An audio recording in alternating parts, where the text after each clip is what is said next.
Cuando por la noche usted entra a uno de los cuartos de su casa, lo primero que hace es accionar el interruptor para que se encienda la luz.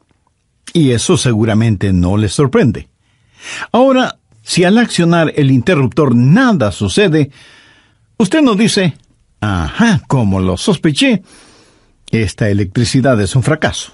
No, usted no dice eso. Lo más seguro es que usted decida averiguar qué sucede. Pueden ser varias las causas por las que la luz no se enciende. Tal vez el interruptor está roto, o a lo mejor el bombillo o algún fusible están quemados, y hasta pudiera ser que no haya pagado la cuenta de la luz.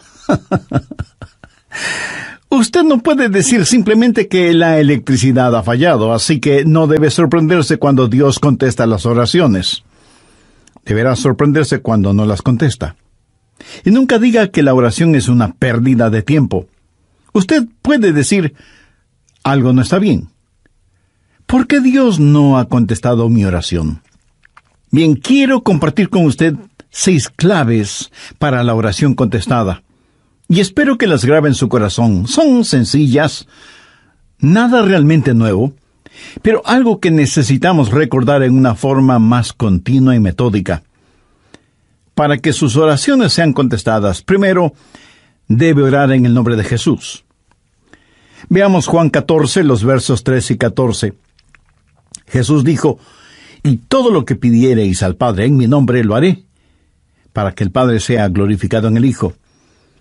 Dios quiere glorificar a su Hijo, el Señor Jesucristo, y esa es la razón por la que debemos orar en su nombre. Y Jesús ratifica esa realidad al decir, «Si algo pidiereis en mi nombre, yo lo haré». Ahora vayamos al capítulo 16, versos 23 y 24, en donde Jesús hace énfasis en el mismo asunto. «En aquel día no me preguntaréis nada. De cierto os digo, que todo cuanto pidiereis al Padre en mi nombre, os lo dará.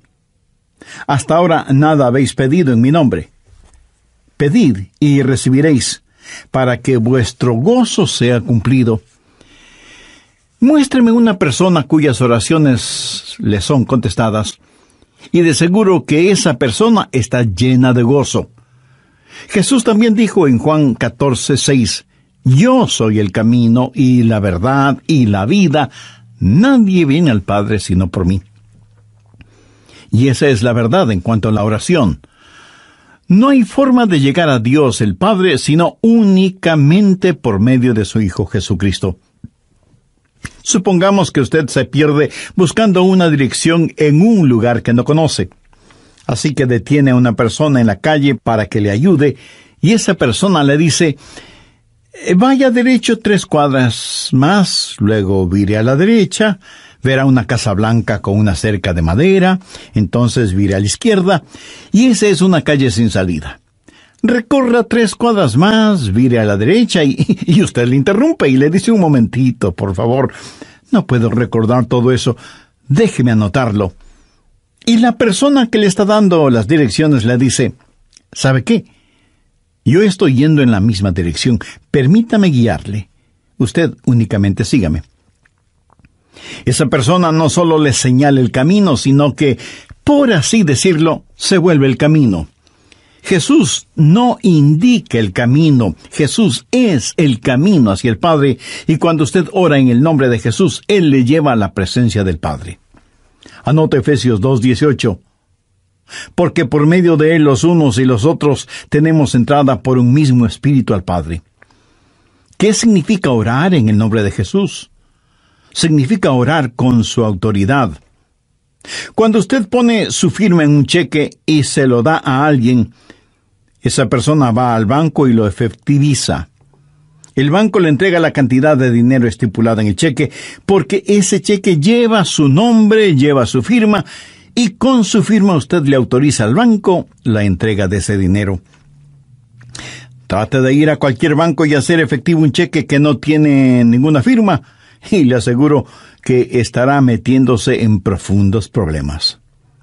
Cuando pedimos en el nombre de Jesús, no estamos simplemente rociando con algún polvito mágico oraciones al decir en el nombre de Jesús, abracadabra, que lo que he pedido se haga. No, no es así de ninguna manera.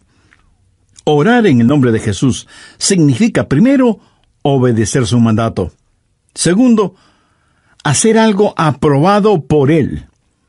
Tercero, saber que eso le dará honor y gloria a Él.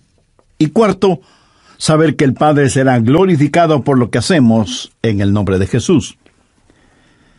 Si usted ora sin usar el nombre de Jesús legítimamente, no tiene ninguna razón para esperar que su oración sea contestada. Ahora, obviamente, el orar en el nombre de Jesús significa que usted debe ser salvo, que debe ser su discípulo y que debe estar en comunión con Él para conocer su voluntad. No solo ora en el nombre de Jesús, sino que también ora en el Espíritu. Veamos Efesios 6:18. Orando en todo tiempo, con toda oración y súplica en el Espíritu, y velando en ello con toda perseverancia y súplica por todos los santos. Así como se debe orar en el nombre de Jesús, hay que orar en el Espíritu. Casi al final del Antiguo Testamento hay un versículo muy interesante.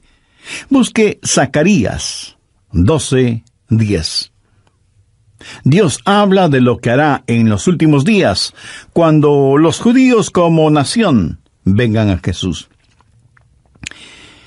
Y derramaré sobre la casa de David y sobre los moradores de Jerusalén espíritu de gracia y oración, y mirarán a mí, a quien traspasaron, y llorarán como se llora por hijo unigénito, afligiéndose por él como quien se aflige por el primogénito.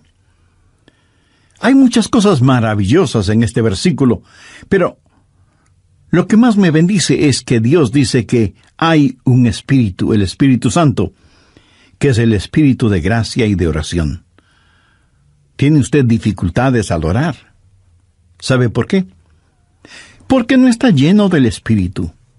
Porque cuando lo esté, la alabanza y la oración fluirán de su Espíritu. Usted estará constantemente alabando a Dios y constantemente suplicando en oración.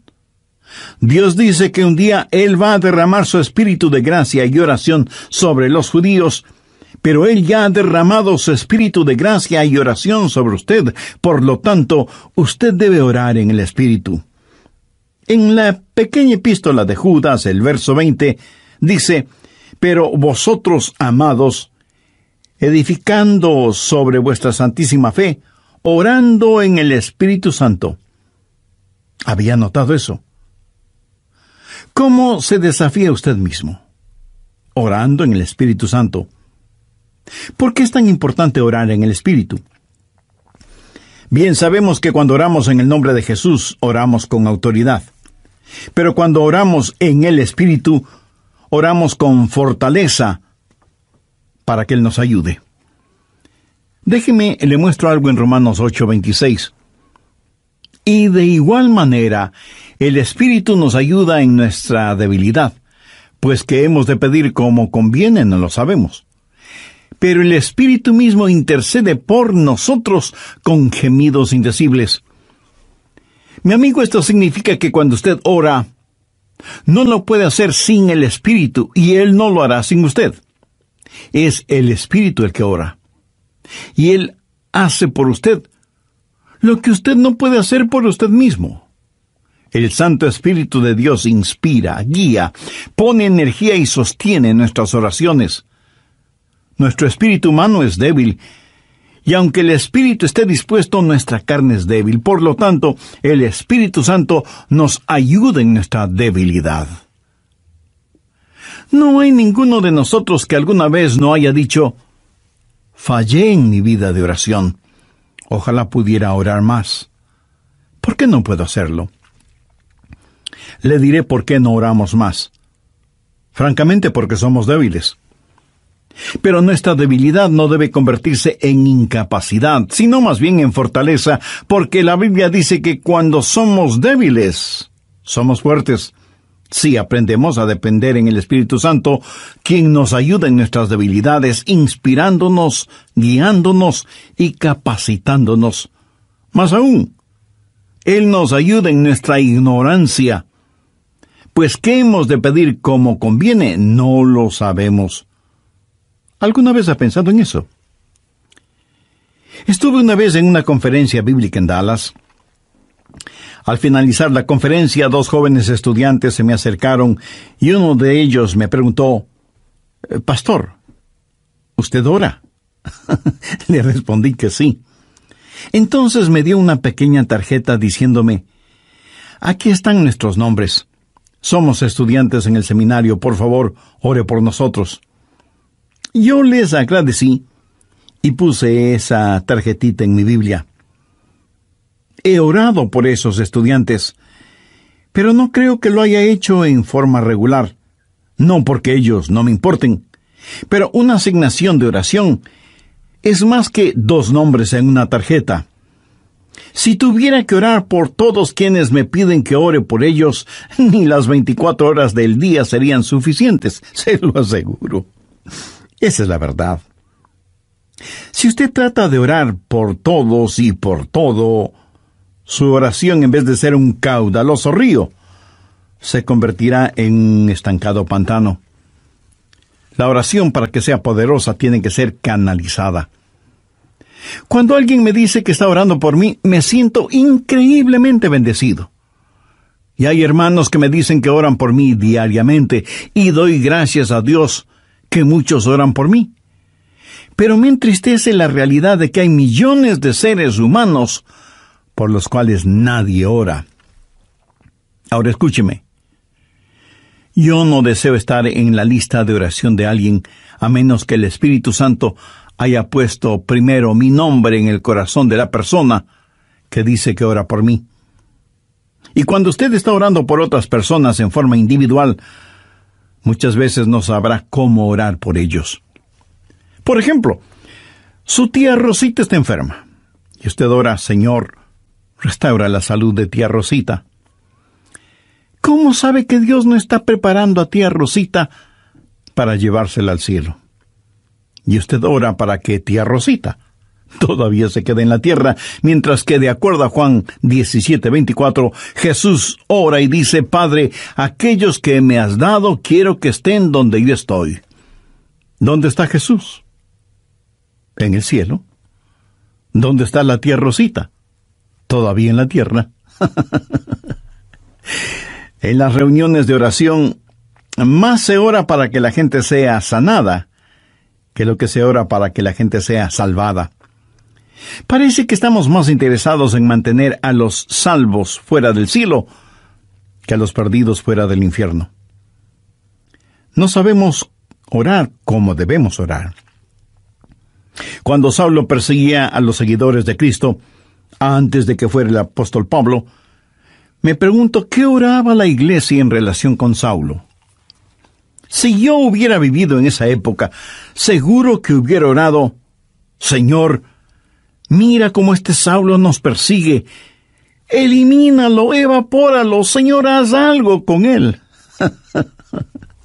Y ciertamente, Dios hizo algo con él, pero no precisamente como se lo pedimos. Dios lo transformó en el poderoso apóstol Pablo.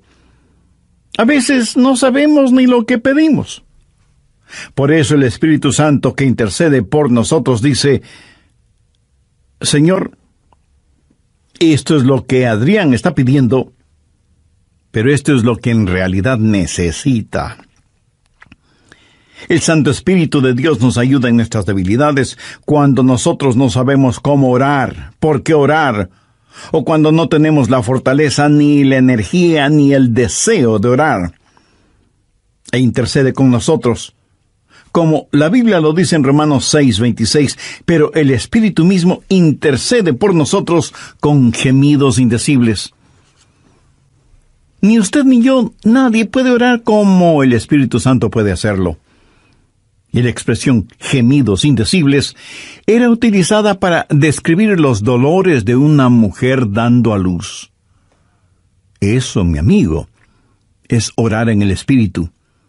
Intercede por nosotros con gemidos indecibles, porque muchas veces nosotros no sabemos qué pedir.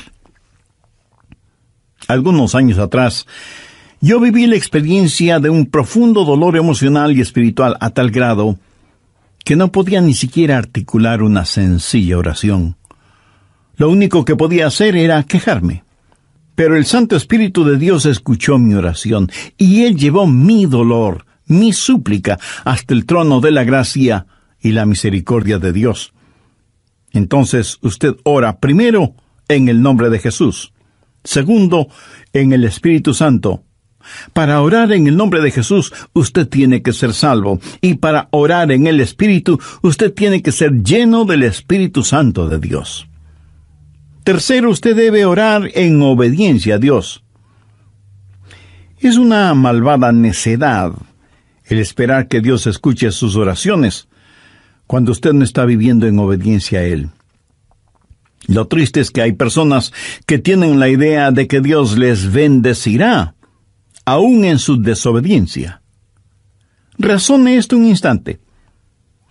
Si usted está viviendo una vida de desobediencia, y aún así Dios contesta sus oraciones, ¿qué es lo que Dios está haciendo?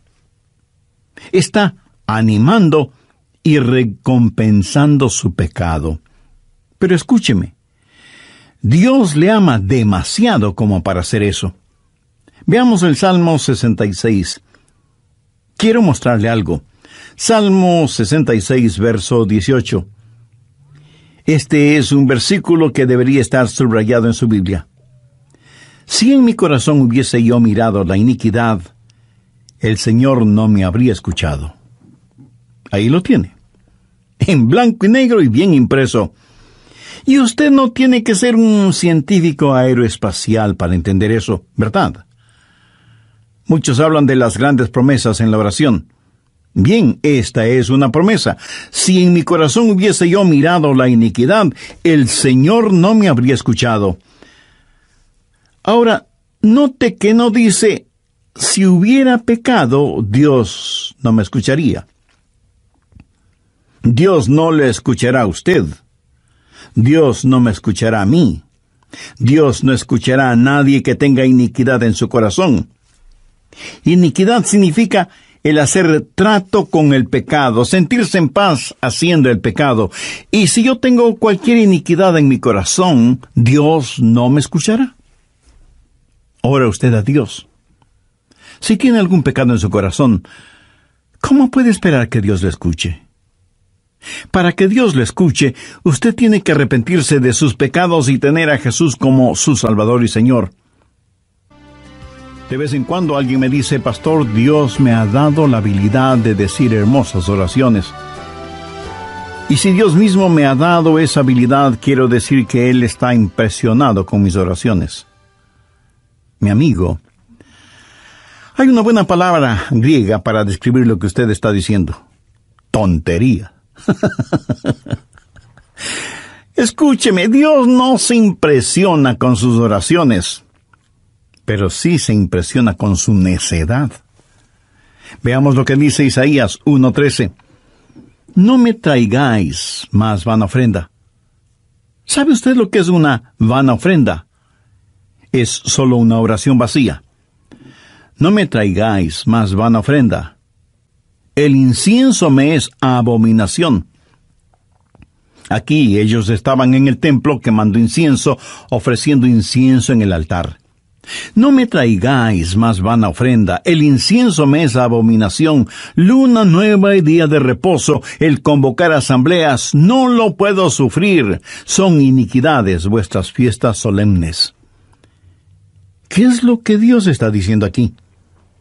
Que todo lo que ellos hacían como parte de su religión, Él lo detestaba.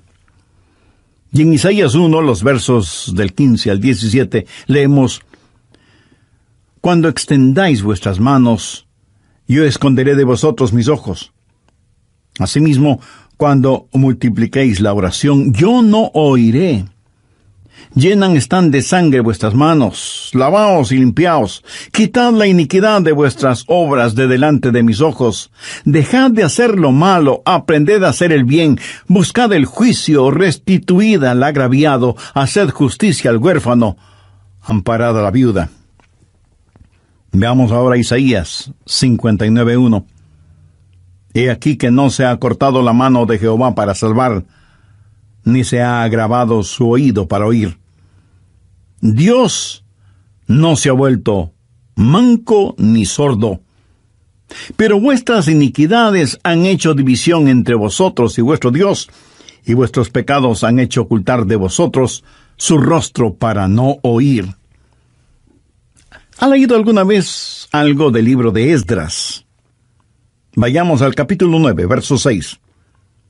Esdras está orando y dice: Dios mío, confuso y avergonzado estoy para levantar, oh Dios mío, mi rostro a ti, porque nuestras iniquidades se han multiplicado sobre nuestra cabeza, y nuestros delitos han crecido hasta el cielo.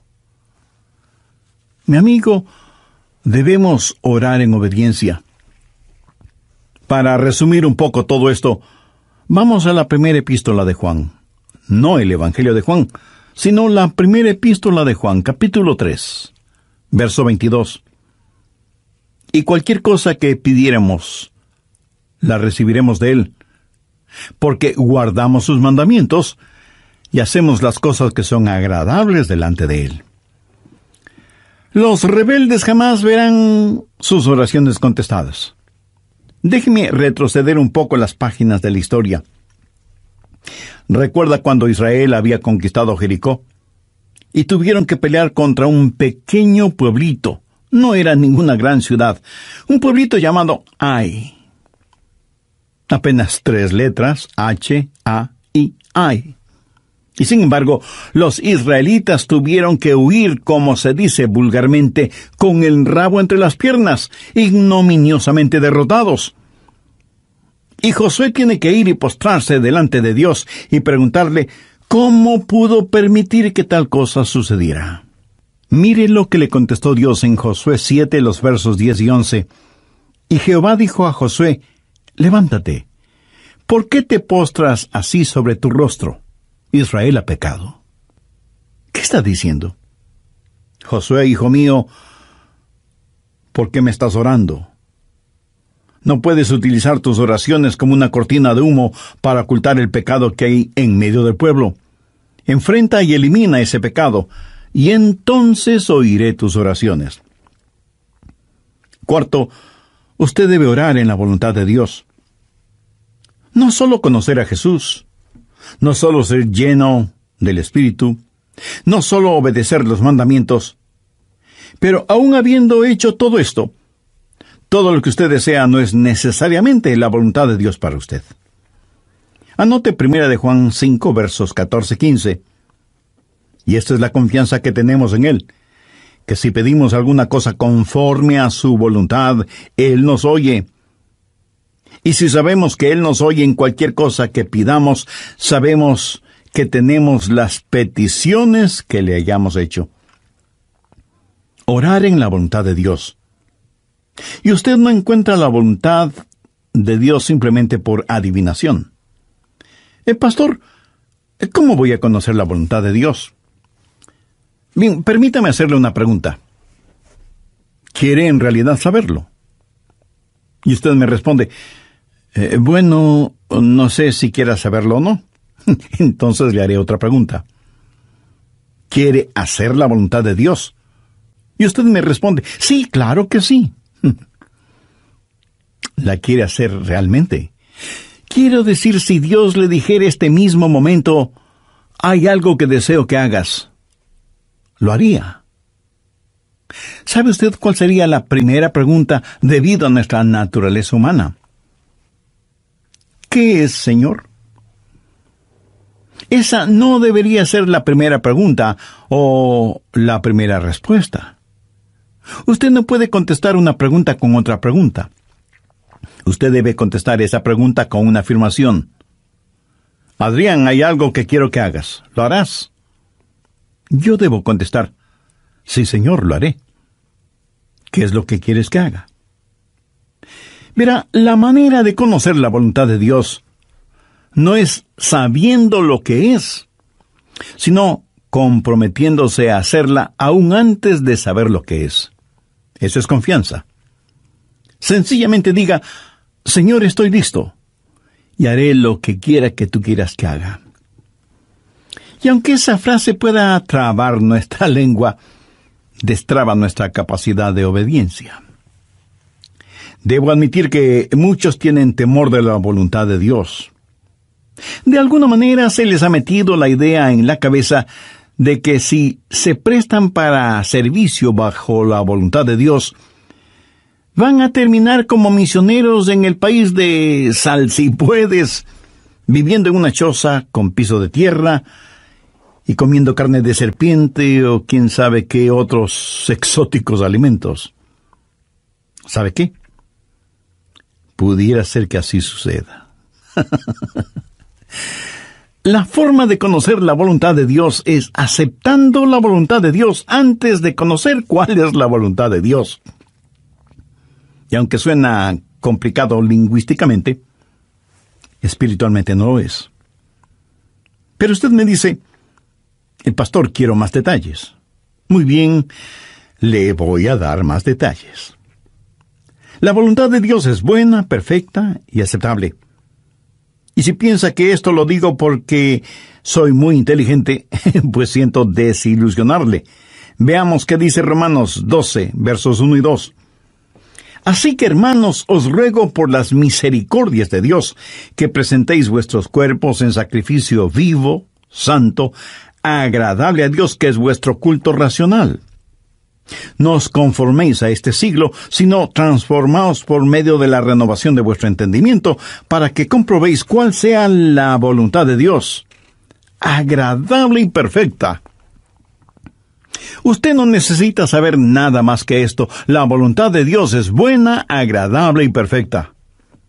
Preséntese usted mismo como un sacrificio vivo y santo delante de Dios, y usted, sin ninguna sombra de duda, conocerá y comprobará que la voluntad de Dios es siempre buena, agradable y perfecta. La oración no es para manipular la voluntad de Dios, para que se amolde a la suya. Es descubrir la voluntad de Dios y meterse de cabeza en ella.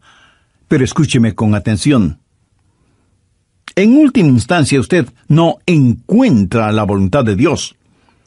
La voluntad de Dios lo encuentra usted. Cuando su corazón está bien con Dios, usted presenta su cuerpo como un sacrificio vivo y rehúsa el ser amoldado por el sistema y los valores del mundo, para más bien ser transformado, renovado en su mente y empezar a pensar los pensamientos de Cristo y, por lo tanto, tener la capacidad de orar en la voluntad de Dios. Quinto, orar en comunión con los creyentes. Por favor, busque el Evangelio de Marcos, capítulo 11, los versos 25 y 26. Y cuando estéis orando, perdonad si tenéis algo contra alguno, para que también vuestro Padre que está en los cielos os perdone a vosotros vuestras ofensas. Porque si vosotros no perdonáis, tampoco vuestro Padre que está en los cielos os perdonará vuestras ofensas. Mi amigo, no se olvide que un pecado no perdonado es la más formidable barrera contra la oración. Tantas personas se preguntan por qué sus oraciones no son contestadas cuando están guardando tremendos resentimientos en su corazón. Le pregunto, ¿ese resentimiento, ese enojo, vale la pena tenerlo? Lo que es peor, ¿vale la pena ir acumulándolo, guardándolo, hasta que por fin estalla, hiriendo no solo a quienes motivaron ese enojo, sino a usted mismo? La satisfacción carnal de guardar un resentimiento contra alguien no vale de ninguna manera la pena, porque impide que nuestras oraciones sean contestadas. Escuché de una pequeña niña que una noche, por haberse portado mal, su mamá le mandó temprano a la cama. Pero antes de acostarse, la niña debía orar. Ella así lo hizo. Oró por su hermana y su hermano, oró por su papá y su abuelita, oró por sus amigas en la escuela, oró por su profesora, oró por su perro y por su gato, y finalizó con un alegre amén. Luego, mirando a su madre, le dijo: como habrás notado, mamá, tú no estuviste en mi oración. Me imagino que esa oración no habrá salido de ese cuarto, menos habrá llegado al cielo. Pero hay una profunda lección en esto. Sería una temeraria necedad si alguien, teniendo un espíritu no perdonador, pretende que sus oraciones sean contestadas. Y esto es verdad de manera especial entre marido y mujer. En 1 de Pedro 3:7 leemos: vosotros maridos igualmente, vivid con ella sabiamente, dando honor a la mujer como a vaso más frágil y como a coherederas de la gracia de la vida. ¿Para qué? Para que vuestras oraciones no tengan estorbo. Muchos esposos y esposas, aun siendo creyentes, viven como perros y gatos, son como palo y piedra, y aun así se preguntan por qué sus oraciones no son contestadas. Sexto, usted debe orar en fe. En Mateo 21:22 leemos: y todo lo que pidiereis en oración, creyendo, lo recibiréis. Por favor, subraye en su Biblia la palabra creyendo. Ore creyendo, y todo vendrá. Ore dudando, y nada tendrá. ¿Alguna vez has dicho: Dios, yo creo, cuando en realidad no creía? Muchos piensan que el decir que creen les será contado como si en verdad creyeran. Estaban mintiendo, ellos lo sabían, y Dios también lo sabía. ¿Alguna vez ha orado sabiendo que Dios escuchaba sus oraciones? Algo que usted guarda en su bolsillo o en su cartera para gastarla en cualquier cosa que se le antoje. Usted no puede tener fe para nada fuera de la voluntad de Dios, porque Dios no da fe para nada que esté fuera de su voluntad. Y usted no puede tener ninguna fe a menos que Dios se la dé. Y no faltará quien pregunte: ¿por qué no tengo más fe? Si usted pone en práctica lo que he compartido en este estudio bíblico, le puedo asegurar que descubrirá que la fe está ahí. Cuando usted ora en el nombre de Jesús, cuando usted ora en el Espíritu Santo, cuando usted ora en obediencia y en comunión, cuando ora en la voluntad de Dios, la fe está ahí. Pero si estos elementos espirituales no están ahí, tampoco estará la fe. Ustedes, esposos, ¿han tenido alguna vez un argumento? Y si me dice que no, con toda mi cariñosa cortesía le diré que son mentirosos. Cuando marido y mujer tienen un argumento y no lo solucionan, y luego se arrodillan para orar por su hijito enfermo, ¿no se sienten espiritualmente enfermos? ¿No sienten que están actuando hipócritamente? Saben que sus oraciones no se elevarán ni un centímetro del piso, y por lo tanto jamás llegarán al cielo. No tienen ninguna fe como para que sus oraciones sean contestadas. Cuando sus corazones sean justos, puros y limpios, y palpiten al mismo compás espiritual, entonces tendrán fe. Y al tener fe, esa fe será el combustible para transportar su oración hasta el trono de la gracia de Dios. Jorge Mueller, de Bristol, Inglaterra, fue un gran siervo de Dios y un poderoso hombre de fe. Él tenía un diario personal en el cual anotaba todas las instancias de oraciones contestadas y llegó a registrar 25,000 oraciones contestadas, algunas de ellas increíblemente milagrosas, imposibles de explicarlas, aparte de la intervención de Dios. Alguna vez alguien le preguntó a George Mueller: ¿Cuál es el secreto para que las oraciones sean contestadas? ¿Sabe cuál fue su respuesta? Tenga fe en Dios. Tenga fe en Dios. Ahora, yo no creo que él dijo tenga fe en Dios, sino que dijo tenga fe en Dios. Mira, en realidad no es una gran fe la que necesitamos, sino que necesitamos tener fe en un gran Dios.